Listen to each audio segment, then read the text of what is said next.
বিসমিল্লাহির রহমানির রহিম। আমি মরহুমা বেগম খালেদা জিয়ার বড় সন্তান তারেক রহমান। আমি আজকে এখানে উপস্থিত সকল ভাইয়েরা এবং বোনেরা যারা উপস্থিত আছেন,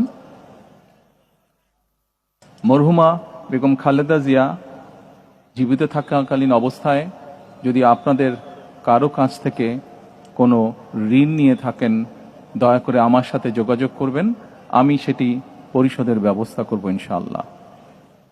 একই সাথে উনি জীবিত থাকাকালীন অবস্থায় ওনার কোনো ব্যবহারে, ওনার কোনো কথায় যদি কেউ আঘাত পেয়ে থাকেন, তাহলে মরহুমার পক্ষ থেকে আমি আপনাদের কাছে ক্ষমা প্রার্থী।